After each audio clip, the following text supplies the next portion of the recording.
আকাশবাণী গুৱাহাটী ডিব্ৰুগড় সন্ধিয়া 6 বজাৰ বাতৰি পঢ়িছো ভাস্বতী দেৱীয়ে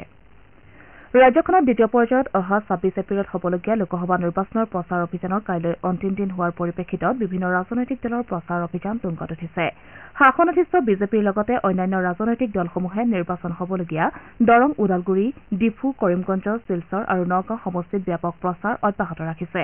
বিজেপি নেতা তথা মুখ্যমন্ত্ৰী ডঃ হিমন্ত বিশ্ব শৰ্মাই আজি নগাঁও জিলাৰ জুৰিয়াত দলৰ প্ৰাৰ্থী সুৰেশ বৰাৰ হৈ নিৰ্বাচনী প্ৰচাৰ সভাত অংশ লয় নিজৰ ভাষণত মুখ্যমন্ত্ৰীয়ে সাধাৰণ ৰাইজৰ সমস্যা উপলব্ধি কৰি প্ৰধানমন্ত্ৰী নৰেন্দ্ৰ মোদী নেতৃত্বাধীন এনডিএ চৰকাৰে তেওঁলোকৰ প্ৰাপ্য সুবিধা প্ৰদান কৰি আহিছে বুলি মন্তব্য কৰে মুখ্যমন্ত্ৰীয়ে আজি দৰং ওদালগুৰি লোকসভা সমষ্টিৰ এনডিএৰ প্ৰাৰ্থী দিলীপ শইকীয়াৰ সমৰ্থনত চিপাঝাৰ মঙলদৈ নাগৰিজুলিত প্ৰচাৰ চলায় প্ৰচাৰ সভাত দিয়া ভাষণত মুখ্যমন্ত্ৰীয়ে বিজেপি নেতৃত্বাধীন চৰকাৰে বিগত সময়ছোৱাত ৰাজ্যখনৰ সকলো স্তৰৰ জনসাধাৰণৰ কল্যাণৰ বাবে গ্ৰহণ কৰা পদক্ষেপৰ বিষয়ে উল্লেখ কৰে অসম বিধানসভাৰ অধ্যক্ষ বিশ্বজিৎ দৈমাৰী আৰু বিটিআৰৰ মুৰব্বী প্ৰমোদ বড়োৱে আজি ওদালগুৰি জিলাৰ শিমলুগুৰিৰ দৰং ওদালগুৰি সমষ্টিৰ প্ৰাৰ্থীগৰাকীৰ হৈ প্ৰচাৰ চলায় ইপিনে মন্ত্ৰী পীযুষ হাজৰিকাই আজি নগাঁও সমষ্টিৰ এনডিএৰ প্ৰাৰ্থী সুৰেশ বৰাৰ হৈ সমষ্টিটোৰ দক্ষিণ পাটত প্ৰচাৰ চলায় কংগ্ৰেছ দলৰ নগাঁও সমষ্টিৰ প্ৰাৰ্থী প্ৰদ্যুৎ বৰদলৈয়ে আজি মৰিগাঁৱত এখন নিৰ্বাচনী সভাত অংশগ্ৰহণ কৰে এই কাৰ্যসূচীত ৰাইজৰ দলৰ নেতা অখিল গগৈয়ে অংশ লয় বিজেপিৰ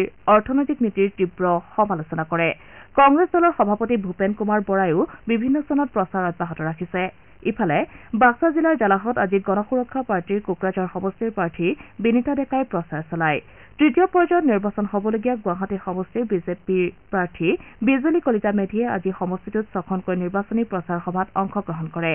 কাৰ্বি আংলং জিলাৰ ডিফুত আজি APHC সমৰ্থিত প্ৰাৰ্থী JI কাথাৰৰ হৈ নিৰ্বাচনী সভা অনুষ্ঠিত হয় ৰাজ্যখনৰ দ্বিতীয় আৰু তৃতীয় পৰ্যায়ত হ'বলগীয়া নিৰ্বাচনৰ প্ৰতি লক্ষ্য ৰাখি জিলা প্ৰশাসন আৰু আৰক্ষী প্ৰশাসনসমূহে ভোটদাতাৰ সজাগতামূলক ব্যৱস্থা গ্ৰহণ কৰাৰ লগতে নিৰ্বাচনী আচৰণবিধি উলংঘাৰ ঘটনা ৰোধ কৰিবলৈ বিহিত ব্যৱস্থা লৈছে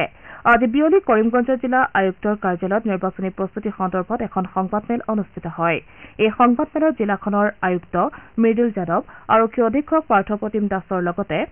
ভালেসংখ্যক শীৰ্ষ বিষয়া উপস্থিত থাকে মৰিগাঁও জিলাত আজি আত্মসহায়ক গোটৰ মহিলাসকলে ভোটদানৰ বাবে জনসাধাৰণক সজাগতা কৰিবলৈ বিশেষ কাৰ্যসূচী গ্ৰহণ কৰে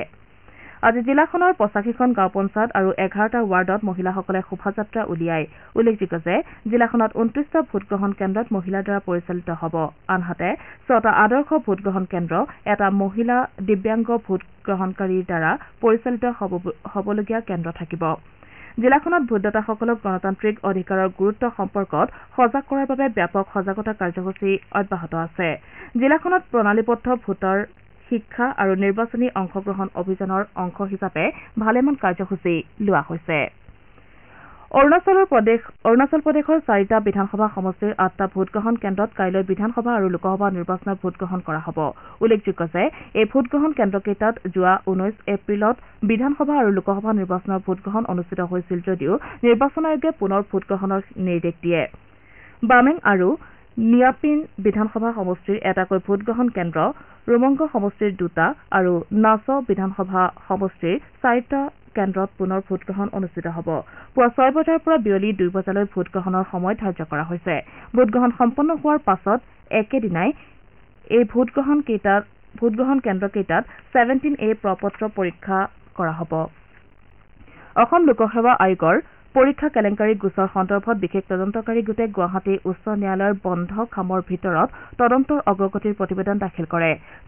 তদন্তকাৰী সংস্থাটোৰ হৈ ৰাজ্য চৰকাৰৰ অধিবক্তাই এই প্ৰতিবেদন দাখিল কৰে উল্লেখযোগ্য যে আয়োগৰ পৰীক্ষাত অনিয়মেৰে উত্তীৰ্ণ হৈ একাংশ বিষয়াই চাকৰি লাভ কৰা বিষয় সন্দৰ্ভত বিশেষ তদন্তকাৰী গোটে তদন্ত চলাই আহিছে বিষয়টো সন্দৰ্ভত তদন্ত চলাই গোটটোৱে বহুকেইগৰাকীক গ্ৰেপ্তাৰ কৰাৰ লগতে আন বহুকে জেৰা কৰিছিল ইয়াৰ পাছতে গোটে উচ্চ ন্যায়ালয়ত তদন্তৰ অগ্ৰগতিৰ প্ৰতিবেদন দাখিল কৰে 2024-25 বৰ্ষত উচ্চতৰ মাধ্যমিক প্ৰথম বৰ্ষত নামভৰ্তিৰ বাবে অসম উচ্চতৰ মাধ্যমিক শিক্ষা সংসদৰ দৰ্পণ পৰ্টেল মুকলি কৰা হৈছে এই সন্দৰ্ভত শিক্ষা সংসদে জাৰি কৰা নিৰ্দেশনা অনুসৰি সকলো ছাত্ৰ ছাত্ৰীয়ে নামভৰ্তি কৰিব পাৰিব আমাৰ এতিয়াৰ বাতৰি ইমানতে অন্ত পৰিল